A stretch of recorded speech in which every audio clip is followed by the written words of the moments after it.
শিবের মাথায় জল ঢালতে যায় লোকে লাইন দিয়ে,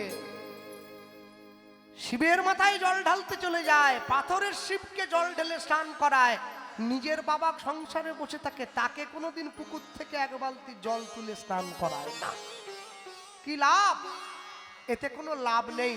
পশুবৃত্তি মানব জাতি করে গোপালন, অজ্ঞানতার অহংকারে মোদের পরিপূর্ণ মন। সাদা কালো মন্দ ভালো পশু জানে না, মানব জাতি জানে কিন্তু মেনে চলে না। এমন কিছু মানুষ আছে এই সংসারে, তাদের হৃদয়ে ভরা নোংরা, তারা ভদ্র বেশে ঘোরে। ভদ্র বেশে ঘুরলে দেশে মানুষ বলে না, মানুষ হবে আসবে যেদিন জ্ঞানের চেতনা। বাদরের আদর বেশি হচ্ছে সারা দেশে, বৃদ্ধ বাবা মায়ের সেবা ছেড়ে ছেলে মেয়েরা বাড়িতে কুকুর কিনে পোষে। সৎ ব্যক্তি কাঙাল দেশে রাস্তায় রাস্তায় ঘোরে, অসৎ লোকের টাকার জোর দিন দিন যাচ্ছে বেড়ে। ইউনিভার্সিটির ডিগ্রি মোদের আছে কত শত, তথাপিও চাল চলন যেন গণ্ড মূর্খের মতো। অধম দিন দাসে কয় ওরে মানুষ পশুর ধর্ম ছাড়ো, মানুষ যদি হতে হয় রে ভাই মানুষের পা জড়িয়ে ধরো।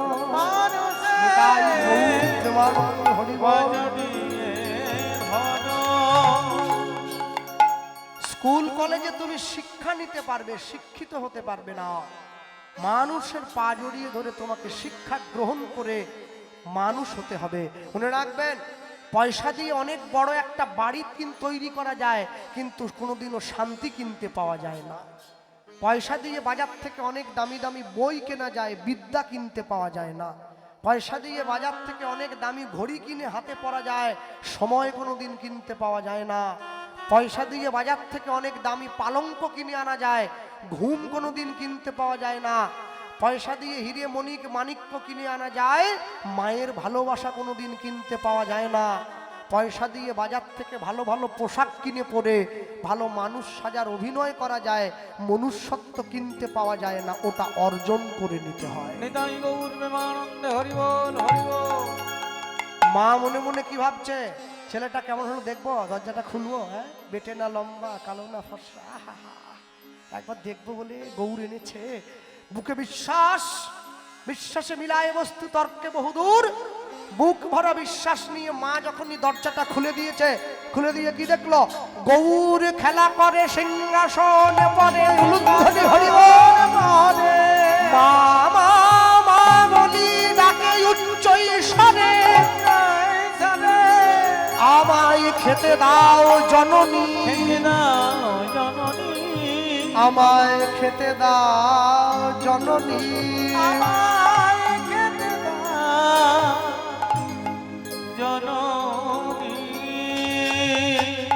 মা ছুটে গিয়েছে, ছুটে গিয়ে গৌরকে কোলে তুলে নিয়েছে। এবার ক্ষীর সরণী খাওয়ায় জননী, ক্ষীর সরণী, ক্ষীর সর সর ক্ষীর ক্ষীর সর সর ক্ষীর ক্ষীর সরণী খাওয়ায় জননী, ক্ষীর সরণী খাওয়ায় জননী।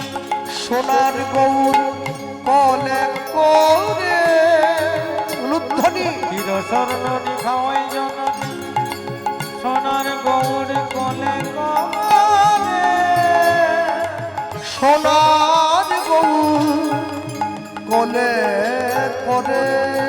ক্ষীর সরণী খাওয়ায় জননী, সোনার গৌর কোলে করে, সোনার গৌর কোলে করে। আস্তে। দুধ থেকে দই হয়, দুধ থেকে মাখন হয়, দুধ থেকে ছানা হয়, দুধ থেকে ঘোল হয়। আচ্ছা, দুধ থেকে যদি দই হয়, দই থেকে দুধ হয়?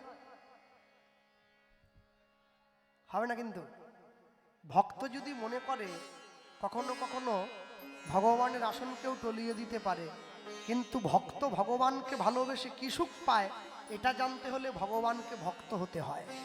ভগবান হয়ে পাওয়া যায়। ক্ষীর শরণনি খাওয়ায় জননী, ক্ষীর শরণনি খাওয়াই জননী, ক্ষীর শরণনি খাওয়ায় জননী, ক্ষীর শরণনি খাওয়াই জননী, সোনার গৌর কোলে করে, সোনার গৌর কোলে করে, হরি হরি বল। ক্ষীর শরণনি খাওয়াই জননী, সোনার গৌর কোলে করে, সোনার গৌর কোলে করে। এবার কাঁদি কাঁদি মাতা বলে ওরে গোরা, এবার কাঁদি কাঁদি মাতা বলে গোরে গোরা, কাঁদি কাঁদি মাতা বলে ওরে গোরা, এবার কাঁদি কাঁদি মাতা বলে গোরে গোরা। করে সর্বহারা আসিলি মায়ের কোলে, ওরে সর্বহারা আসিলি মায়ের কোলে, আসিলি মায়ের কোলে, ওই নয় আসিলি মায়ের কোলে। গৌর যেই মায়ের দিকে তাকিয়ে খিলখিল করে হেসে উঠেছে, মায়ের মনে বড় আনন্দ। গৌর, আমায় কথা দে বাবা, তুই কোনোদিন আমায় ছেড়ে চলে যাবি না। মা, আমি তোমায় কথা দিলাম, আমি কোনোদিনের জন্য তোমায় ছেড়ে চলে যাব না। তুমি হলে মা, আমি তোমার ছেলে। এই জন্ম, এই বন্ধন আমাদের জন্ম জন্মান্তরের বন্ধন। আমি তোমায় কথা দিচ্ছি, কোনোদিন আমি তোমায় ছেড়ে কোথাও চলে যাব না। বাসুদেব দত্ত গঙ্গা স্নান করে ফিরে আসছে, এসে দেখছে তার স্ত্রী কোলের মধ্যে গৌরকে নিয়ে দোলা দিচ্ছে। গৌর বলে উঠছে, মা, বাবা কিন্তু আমাকে জ্যান্ত আনেনি, এনেছে মাটির। আমি তোমার বিশ্বাসে জ্যান্ত। যে আমায় যেমন ভাবে ডাকে আমি তার কাছে তেমনি ভাবে ধরা দেই। বাসুদেব দত্ত গঙ্গা স্নান সেরে ফিরে এসে পদ্মাবতীকে বলে উঠছে, পদ্মা, তুমি বলো, যে গৌর আমি তোমাকে এনে দিলাম, গৌর কি পছন্দ হয়েছে? পদ্মাবতী বলছে, ভীষণ। যত ভালো চেয়েছিলাম তার থেকে অনেক ভালো পেয়েছি, এত সুন্দর আমি আশা করি নাই। একই সঙ্গে একই সংসারে তিনজনে গৌরকে সাথে নিয়ে দিন কাটায়, জীবন যাপন করে। ভগবান দেখলো এইভাবে যদি দিন চলতে থাকে তাহলে তো আমি আমার লীলাটা প্রচার করতে পারবো না, লীলা প্রকাশ করতে পারবো না। তাই একদিনকে গিয়ে মাকে বলছে, মা, আমায় বলতে পারো তোমার কাছে তোমার জীবনে কে আগে, আমি আগে না বাবা আগে? আসতে যে মায়েরা বসে আছেন বলুন, স্বামী আগে না সন্তান আগে? হিসাব করে দেখলে কিন্তু ইহজগতে স্বামী আগে, কেন স্বামী ছিল বলে সন্তান এসেছে। কিন্তু পরমার্থিক জগতে যার গৌর প্রাপ্তি হয়েছে তার আগে গৌর, পরে তার স্বামী। যেই এই বলল, মা বলে উঠছে, আমার কাছে আমি বুঝবো, তুই আগে। তাহলে আমি যদি তোমার জীবনের আগে হই, তাহলে কালকে যখন বাবা ভিক্ষা করে বাড়ি ফিরে আসবে, তুমি বাবাকে বাড়ির থেকে তাড়িয়ে দেবে। আমি তোমার সন্তান হয়ে তোমায় বললাম, দিলে কি হবে? দিলে আমার আর তোমার মাঝে কোনো বাধা রইল না, আমরা মা ছেলেতে সুন্দর করে জীবন কাটাবো। পরের দিন যখন বাসুদেব দত্ত ভিক্ষা করে ফিরে এসেছে, আস্তে যে মায়েরা বসে আছেন, বাবারা দাঁড়িয়ে আছেন, যখন দরজায় কোনো ভিখারি এসে দাঁড়াবে ভিক্ষা করার জন্যে, বাড়ির মধ্যে দাঁড়িয়ে কোনোদিন ভিক্ষা দিতে নেই, বাড়ির থেকে সম্পূর্ণভাবে বেরিয়ে গিয়ে ভিক্ষা দিতে হয়। ভিখারি এসে দরজায় দাঁড়ালো, আপনি বাড়ির ভেতর থেকে টক করে একটা 1 টাকা ছুঁড়ে দিলেন, চিরদিন কাহারও সমান নাহি যায়। আজকে যে রাজা ধীরাজ, কাল সে ভিক্ষা চায়। ভিক্ষা দিতে হয় সম্পূর্ণভাবে বাড়ির বাইরে গিয়ে বেরিয়ে। মনে রাখবেন, যাকে ভিক্ষা দিচ্ছেন আপনি যে বস্তুটাই তাকে ভিক্ষা দেন না কেন, সে যেন আপনার দেওয়া ওই ভিক্ষাটুকু নিয়ে গিয়ে যেন ব্যবহার করতে পারে এমন একটা জিনিস দেন। অনেকে চাল দিল, 1 কৌটো চাল, এত পোকা, চালটা কোনো কাজেই লাগে না।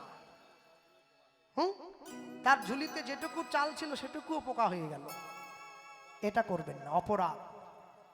হ্যাঁ, আপনার ভালো লাগে না আপনি দেবেন না, বলবেন বাবা ভিক্ষা আমি দেই না। আর একটা জিনিস মনে রাখবেন, একাদশীর দিন কাউকে ভিক্ষা দেবেন না। একাদশীর দিন কোনোভাবেই ভিক্ষা দেবেন না কাউকে। হ্যাঁ, একাদশীর দিন ভিক্ষা দেবেন না। দ্বাদশীর দিন যদি কাউকে পারেন একজনকে ডেকে সেবা করাবেন, এতে পরম কল্যাণ। অন্নদান দ্বাদশীর দিন। ভক্তমণ্ডলী মায়েরা দাঁড়িয়ে রইল।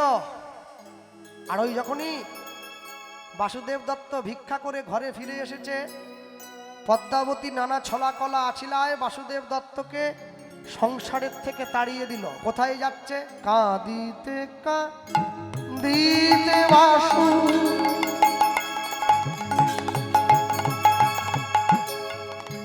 সুরধনির তীরে। ওই না কাঁদিতে কাঁদিতে বাসু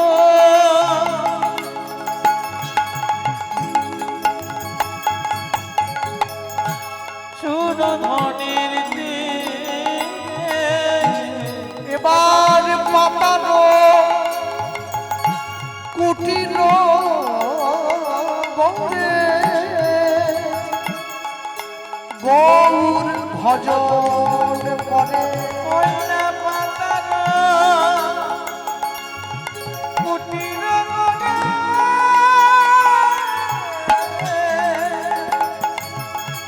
গৌর ভজন ভজন করে। ওই না পাতানো কুটির গৌরে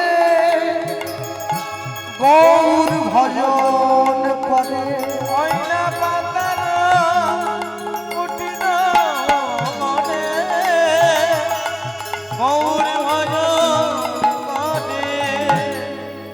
ভালো করে চিন্তা করুন, গৌরকে কে আনলো? বাসুদেব দত্ত। কাকে দিল? পদ্মাবতীকে। যে গৌর আনলো সেই ঘর থেকে বেরিয়ে গেল। বাসুদেব দত্তের কাছে লীলা হইল অচল, হইল অচল। পদ্মাবতীর কাছে লীলা হইল সচল। হইল সচল। গঙ্গার পাড়ে গিয়ে পাতার কুটির তৈরি করে বাসুদেব দত্ত গৌরের গুণগান করে দিন যাপন করে। মায়ের সঙ্গে গৌর রয়েছে নিজের ঘরে, মনে রাখবেন। দিয়ে ধন দিয়ে মন ঘরে নিতে সময় লাগে কতক্ষণ? ভগবান আমাদেরকে সব দিয়েছে, শুধুমাত্র নিজে ভালো থাকার জন্য নয়, অপরকে ভালো রাখার জন্য। আর একটা কথা বলবো, একটা মুসলিম বাড়ির একটা ছেলেকে যদি কেউ একটা চড় দিয়ে দেয়, গোটা মুসলিম পাড়া ঝাঁপিয়ে চলে আসে, আমাদের ছেলেকে মারলে কেন? হিন্দু বাড়ির একটা লোক যদি রাস্তায় অ্যাক্সিডেন্ট করে পড়ে থাকে, পাশ দিয়ে সবাই চলে যায়, ওকে বাঁচাবার জন্য কেউ ছুটে যায় না। এখনো সময় আছে। যারা বসে আছেন লাউতলায় কীর্তন শুনলেন, এখনো যদি হিন্দু এক না হয়, ব্রাহ্মণ ক্ষত্রিয় বৈশ্য শূদ্র হাড়ি মুচি মেথর তেলি কামার ডোম চামার রুহিদাস, এখনো যদি হিন্দু এক না হয়, হাতে হাত ধরে ঐক্যবদ্ধতার শপথ যদি না নেয়, এই লাউতলাটাও সন্দেশখালী হয়ে যেতে বেশি দিন সময় লাগবে না। এখনো সময় আছে। এক হবেন, একে অপরের বিপদে গিয়ে ঝাঁপিয়ে পড়বেন। আমাদের বৈষ্ণবদের মধ্যে অনেক মারামারি দেখতে পাই আমি মাঝে মধ্যে। এরকম দেখবেন কোন কোন বৈষ্ণব আছেন তারা সাদা তিলক করেন, কোন কোন বৈষ্ণব আছে তারা কালো তিলক করে। এখন যে কালো তিলক করে আর যে সাদা তিলক করে, দু দলের মধ্যে একটু অন্তর্দ্বন্দ্ব আছে। তোমার সাদা তিলক, ও নিম্নমানের ভজন, আমারটা দেখো কালো। তিলক যত গভীর হবে ভজন তত গভীর হবে। এই যে অন্তর্দ্বন্দ্বকে বলে ভজনীয় অহংকার। এই অহংকারকে মনে জায়গা দিয়ে দিলে কিন্তু ভজন একবারে 1000 থেকে চচ্চর করে নেমে 10-এ চলে আসবে। খুব সাবধান। সকলেই মহাপ্রভুকে ভালোবাসে, সকলেই মহাপ্রভু ভালোবাসছে, এক এক জীবের মানসা এক এক প্রকার কৃপাতে করেছে বহু নামেরও প্রচার। কেউ বলে ভজ পতিত উদ্ধারণ শ্রী গৌর হরি, কেউ বলে ভজ ভকত বৎসল শ্রী গৌর হরি। তাহলে ও পতিত বলছে বলে ও ছোট হয়ে গেল, আর আমি ভকত বলছে বড় হয়ে গেলাম, এটা কি ধারণা? সকলেই মহাপ্রভুকে সেবা দিচ্ছে, সকলে সমান। হাত দেবেন, হাতে হাত দিয়ে বাঁচবেন, মনে রাখবেন। আর আগামীকালকে পরিক্রমা আমার দাদা ঘোষণা করলো মাইকে, এই যে পরিক্রমা ঘোষণা করেছে, ডাকতে যেন না হয়, আসো হে আসো হে, এরকম যেন করতে না হয়। হ্যাঁ, লাইন দিয়ে বেরিয়ে পড়বেন, একজন 10 জনকে ডেকে আনবেন, তবে তো মানুষ বুঝবে এখনো হিন্দুরা হারিয়ে যায়নি, তারা আছে। মনে রাখবেন, সব সময়ের জন্য কোনদিন 25শে ডিসেম্বর বাঙালি কোনোদিন কেক কিনে খাবে না, বাঙালি কোনোদিন ঝাউ গাছে চুনি লাইট দিয়ে সাজিয়ে হ্যাপি ক্রিসমাস বলে চিৎকার করবে না, বাঙালি তুলসীতে জল দেবে। বাঙালি পহলা জানুয়ারি পালন করবে না, পহলা বৈশাখ পালন করবে। মুসলমানদের ধর্মগুরু হযরত মুহাম্মদ, সে তার মুসলিম ভাইদেরকে বলেছিলেন, আমি আল্লাহ নই, আমি আল্লাহর দূত। খ্রিস্টানদের ভগবান যীশু খ্রিস্ট খ্রিস্টান ছেলে মেয়েদের বলেছিলেন, আমি ঈশ্বর নই, ঈশ্বরের সন্তান। কুরুক্ষেত্রের মাঠে দাঁড়িয়ে ভগবান শ্রীকৃষ্ণ অর্জুনকে বললেন, আমি স্বয়ং ভগবান। সেই মাটিতে জন্ম নিয়েছেন আপনারা, ভারতবর্ষের পুণ্যভূমি, ভারতবর্ষের মাটি, ভারতবর্ষের ধর্ম সম্মান করতে শিখুন, সম্মান করবেন। ভারতবর্ষের প্রতিটি গ্রাম তপস্থলী, প্রত্যেকটি ভূমি, মাটিতে মাথা ঠুকিয়ে যেখানে আপনি প্রণাম করছেন, মনে জানবেন এটি কোন সাধুগুরু বৈষ্ণবের চরণের ধুলি। প্রত্যেকটি গ্রাম তপস্থলী, প্রত্যেকটি নগরী তপভূমি ভারতবর্ষের মাটি। ও আমার দেশের মাটি, তোমার পরে ঠেকাই মাথা। মনে রাখবেন, সব সময়ের জন্য ভারতবর্ষের মানুষ কখনো অন্যকে ছোট করবে না, অন্য ধর্মকে তুমি কখনো আপন করবে না। আমি অবাক হয়ে যাই, আজকে বাঙালি বাড়ির মেয়েরা তারা মুসলিম বাড়ির ছেলের প্রতি বড় আসক্তি, তাদের ছুটে যাচ্ছে, বাঙালি বাড়ির মেয়ে হয়ে মুসলিম বাড়ির ছেলেকে বিয়ে করছে, বাঙালিরা খ্রিস্টান হয়ে যাচ্ছে। কেন? আমাদের সংস্কার নেই, সেই শিক্ষা নেই, তার জন্য আমাদের জীবনের এই পরিণতি। ভক্তমণ্ডলী মায়েরা,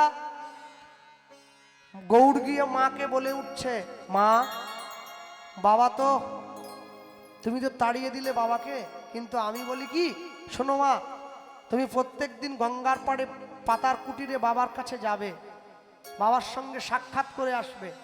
ভগবানের ইশারাটা মা বুঝতে পারে নাই। প্রত্যেক দিন নিশীতে স্বামীর সঙ্গে সাক্ষাৎ করতে গিয়ে মা পদ্মাবতী হয়ে পড়েছিলেন সন্তান সম্ভবা মা। শুভ দিনে শুভক্ষণে মা একটা পুত্র সন্তানের জন্ম দিয়েছিল, যে ছেলেটার নাম ছিল গোবিন্দ।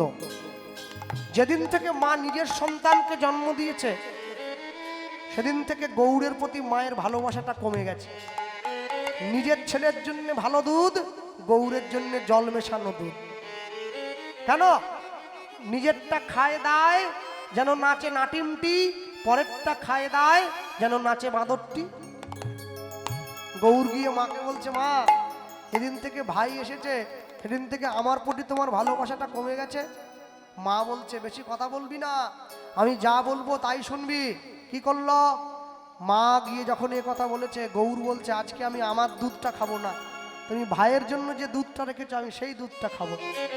হাত দিবি না। ছুটতে ছুটতে গিয়ে গৌর নিজের ভাইয়ের জন্য রাখা দুধের বাটি ধরে চুমুক দিতে আরম্ভ করলো। মা কি করলো? ভুলে গেল আমার ঘরের দরজায় কে এসেছে, লাঠি নিয়ে ছুটে গেল, পদ্মা ক্রোধান্বিত হইয়া ভাই মাতা যষ্টি লইয়া, নিতাই গৌর হরি বল। ক্রোধান্বিত হইয়া ভাই মাতা যষ্টি লইয়া, পদ্মা ক্রোধান্বিত হইয়া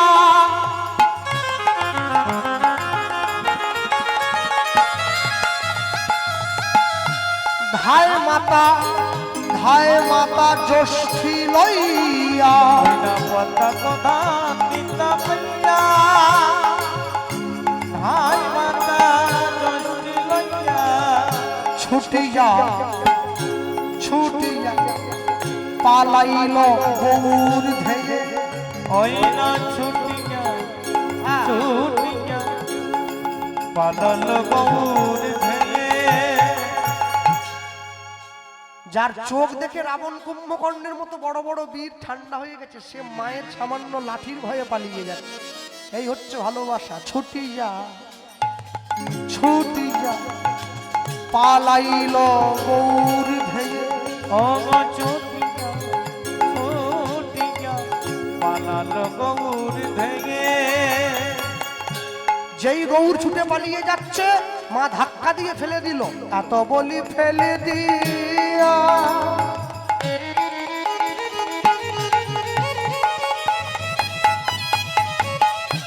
পৃষ্ঠে মারে পৃষ্ঠে মারে যষ্ঠি দিয়া এত বলি ফেলে দিয়া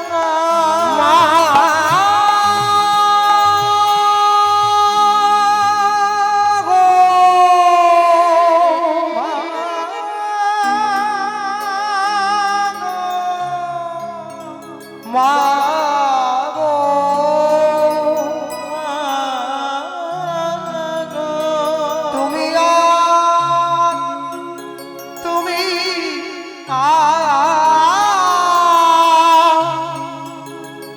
আমায় মেরো না, তুমি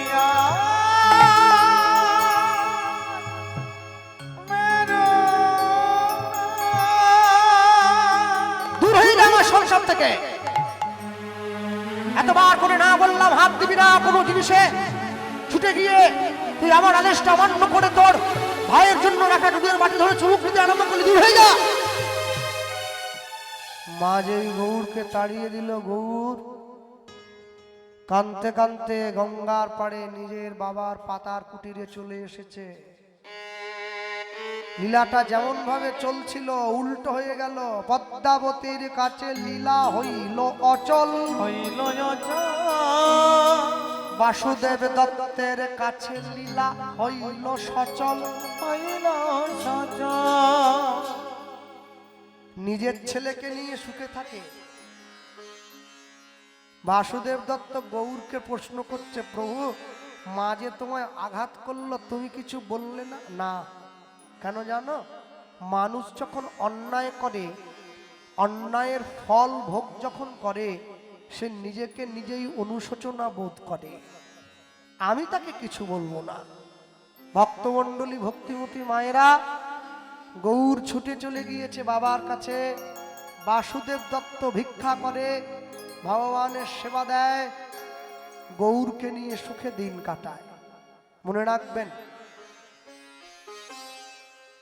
এই যে আজকে রাত্রিতে যারা কীর্তন শুনলেন, আগামীকালকে অধিবাস, তারপরে নাম সংকীর্তন শুরু হবে। যারা শুনতে আসবেন মনে রাখবেন, যে কদিন আপনাদের গ্রামে কীর্তন হচ্ছে, সেটা ব্যক্তিগত উনি করাক বা পাড়াতগতভাবে হোক, হরিনামের কৃপা তখনই আপনারা পাবেন যখন গ্রামের মানুষ হরিনাম চলাকালীন সম্পূর্ণ নিরামিষ সেবা করবেন। এখানে সেবার ব্যবস্থা করেছে সবার জন্য, কিন্তু এখানে প্রসাদ পেলেন, রাত্রে বাড়িতে গিয়ে ডিম ভাজা খেয়ে শুয়ে পড়লেন, তাহলে কিন্তু হবে না। হরিনামের কৃপা লাভ করা এত চারটিখানি কথা নয়, হরিনামের মঙ্গল আদায় করা এত সোজা কথা নয়। ভক্তমণ্ডলী, ভক্তিমতী মায়েরা, গৌর যখন গেল আড়ই গিয়ে, একদিনকে গভীর রাত্রিতে মা তার নিজের ছেলেটাকে সঙ্গে নিয়ে নিজের ঘরের বিছানার মধ্যে শয়ন করে আছে। হঠাৎ করে নিজের ছেলে গোবিন্দ মা বলে চিৎকার করে ডেকে উঠল। যখনই চিৎকার করে মা বলে ডেকে উঠেছে, মা ছুটে বসে বসে ছেলেটাকে কোলের মধ্যে জড়িয়ে ধরল। গোবিন্দ! ঘরের মধ্যে প্রদীপটা জ্বালিয়ে দেখতে পাচ্ছে বিছানার পাশ থেকে একটা বিষধর কালকে উঠে নেমে গেল। দেখতে দেখতে গোবিন্দের শরীরটা বিষে নীল হয়ে গেল। মা মা বলতে বলতে গোবিন্দ মৃত্যুর কোলে ঢলে পড়ল। মা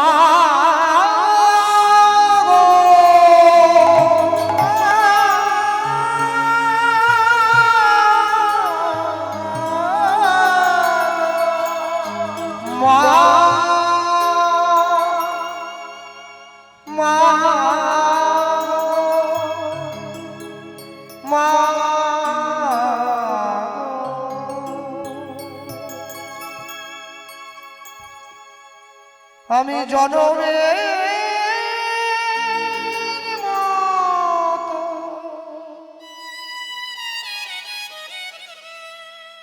লইনু বিদায়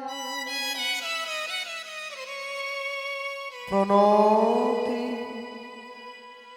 তব চরণ আমি জনমে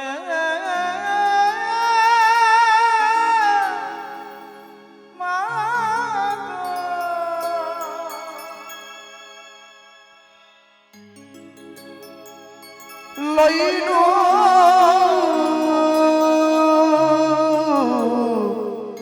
বিদায় প্রণতি তব চরণে বিদায় লইনু বিদায় লইল প্রণমী জানাইনু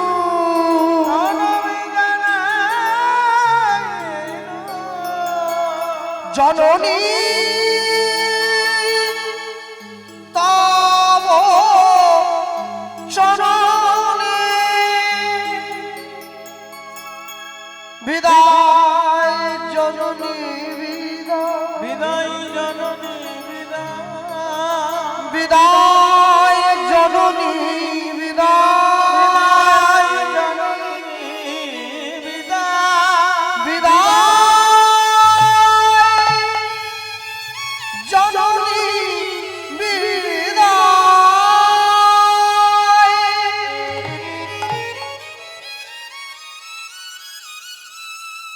পাড়ার লোকেরা ছুটে এসেছে।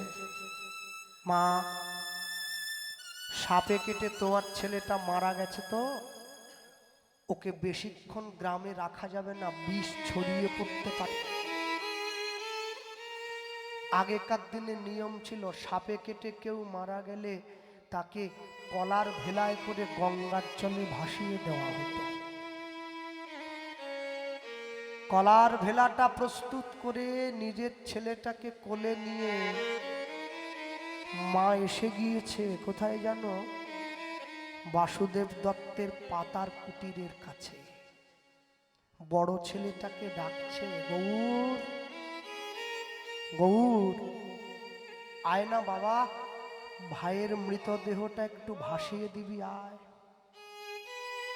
ভেতর থেকে গৌর বলছে, আমি যাব না।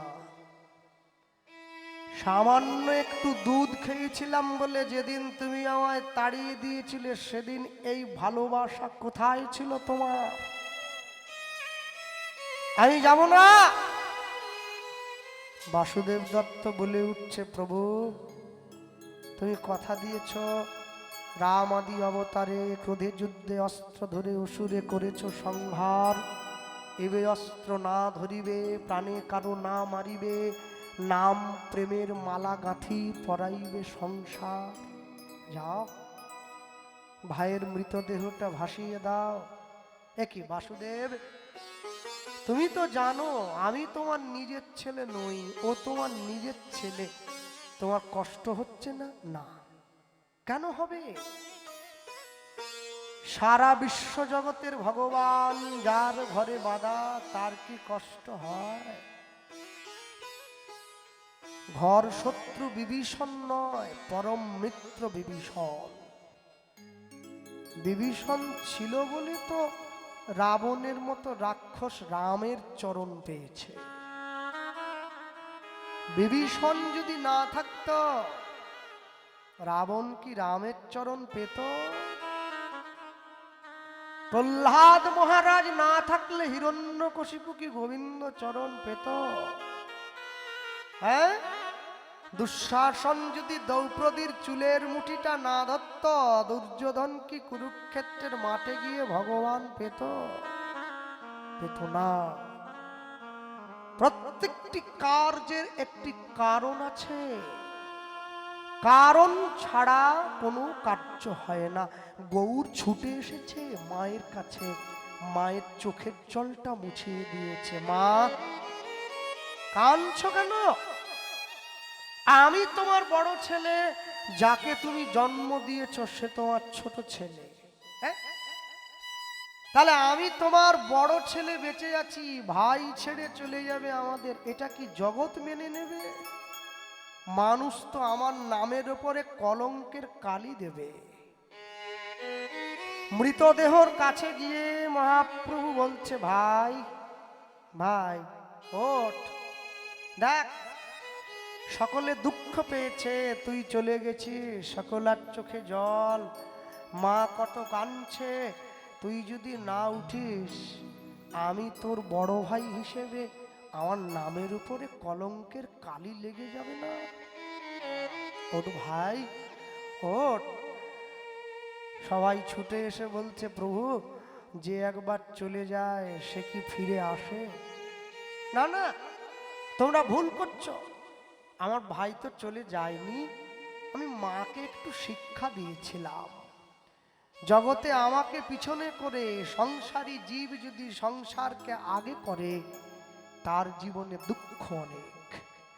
আমাকে আগে করে জীব যদি আমার পাছে পাছে চলে তার সকল দুঃখের বোঝা আমি বহন করি।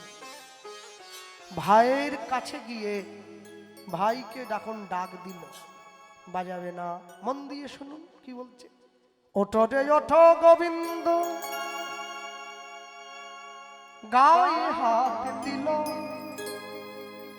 গৌর দিয়েছি। ওঠো রে ওঠো গোবিন্দ, গৌর এসে গায়ে হাত দিল। আশ্চর্য কি, গোবিন্দ বাঁচিল, গৌর মাটির হইল।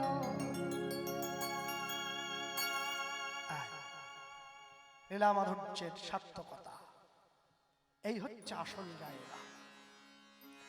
যে জিনিসটা প্রচার করছি এটা কোথাও পাবেন না, এইটি হচ্ছে সাধুগুরু বৈষ্ণবের কাছে যেতে হবে এই শিক্ষাটা পাওয়ার জন্য। কত সুন্দর, এত সুন্দর মিলন করেছেন মহাজন, একবারে পদাবলীর চরম সার্থকতা এইখানে সমাপন করলেন। কি লিখছেন? ওটে যত গোবিন্দ, গৌর এসে গায়ে হাত দিল, গোবিন্দ বাঁচিল, গৌর পুনরায় মাটির অনুত্থান।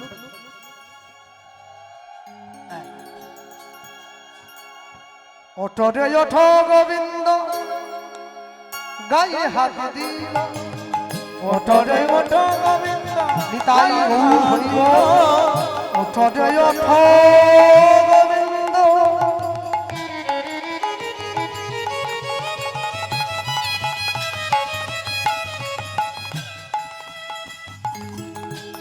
গায়ে হাত দিল, ওঠরে ওঠ গোবিন্দ,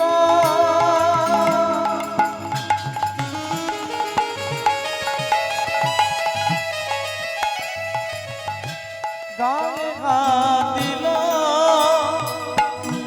গোবিন্দ বাঁচিল, গৌর মাটির হইল। ওই না গোবিন্দ বাঁচিল, গৌর মাটির হইল। অচল গৌর সচল হল, অচল অনুধ্বনি হলো, সচল গৌর অচল হল, অচল গৌর সচল হলো, সচল গৌর অচল হল, অচল গৌর সচল হলো, সচল গৌর অচল হল। সচল তোমার মদন ভরে হরি বল অচল গৌর অচল ঘন প্রেমানন্দে ভরি অচল গৌর অচল ঘন অচল গৌর অচল ঘন অচল গৌর অচল ঘন ওইলা গোবিন্দ বাঁচিল গৌর মাটির হইল দেখো গোবিন্দ নাচিল গৌর মাটির হইল। যেমন ভাবে এসেছিল তেমন ভাবে দাঁড়িয়ে পড়ল, দৈব বাণী করে জানালো, শোনো বাসুদেব দত্ত, শোনো পদ্মাবতী, আজ থেকে আমার এই মাটির বিগ্রহ কোলে নিয়ে তোমরা বাংলার মাটিতে প্রচার করবে। আগত কলিকালের মাটিতে, আগত সমাজ ব্যবস্থায় আমি এইভাবে মানুষের ঘরে গিয়ে দাঁড়াবো, হাত তুলে, যে আমায় যেমনভাবে ডাকবে আমি তার কাছে তেমন হয়ে যাব। যে ডাকবে আমি জ্যান্ত, তার কাছে আমি জ্যান্ত।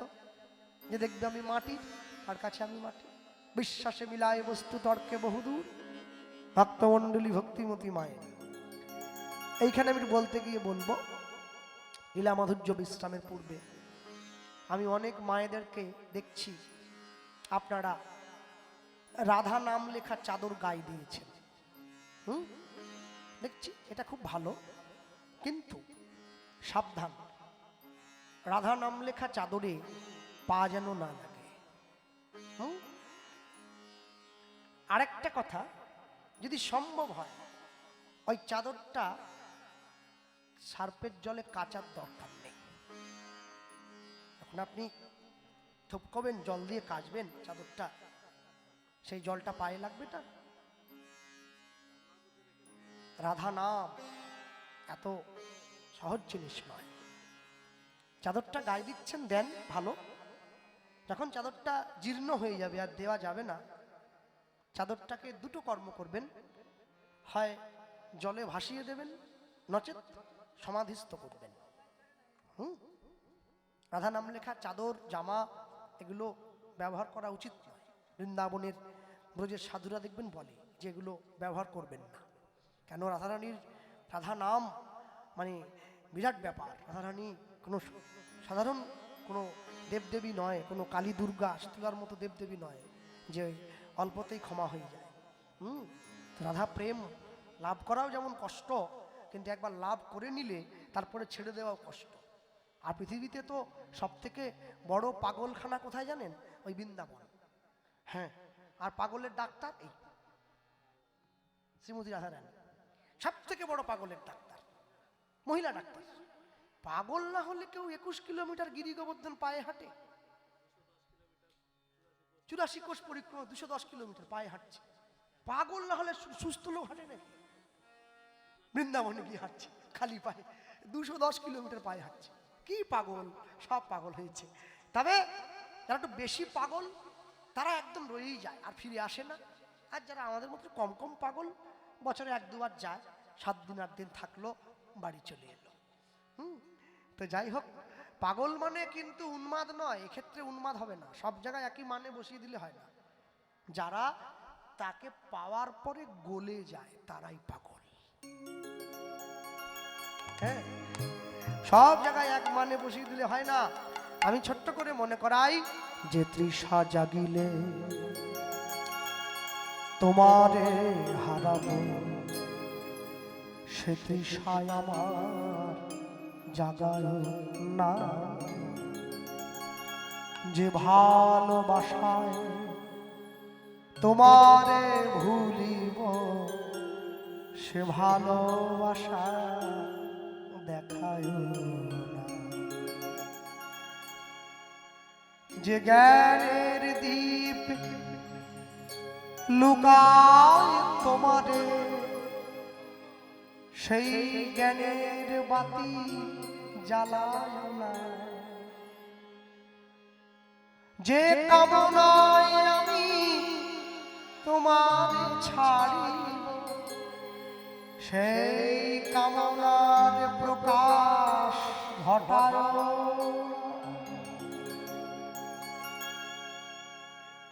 যে তৃষা জাগিলে তোমার হারাবো সে তৃষায় আমার জাগায় না।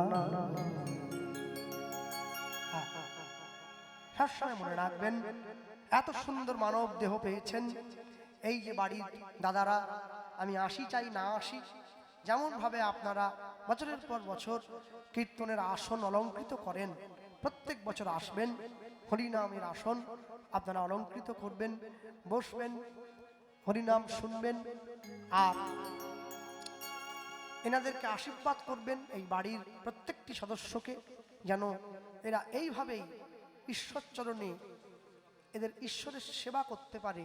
কারণ পয়সা ভগবান অনেককে দিয়েছে, অনেক লোককেই পয়সা দিয়েছে। মুকেশ আম্বানির ছেলের বিয়ে হচ্ছে, সারা বিশ্বের শ্রেষ্ঠ গায়িকাকে নিয়ে এসে তারা গান করিয়ে দিল। কত 60 কোটি না 70 কোটি টাকা নিয়েছে একটা গায়িকাকে। কিন্তু একদিনের জন্য এত অনুষ্ঠান হচ্ছে, একদিনের জন্য কোনো ভজন বা কোনো কীর্তন তারা রাখে নাই। হ্যাঁ, যে ধন দিল তুমি ধন পাওয়ার পরে তাকেই ভুলে গেলে, যার জন্য মানুষের জীবনে এত দুঃখ, এত কষ্ট।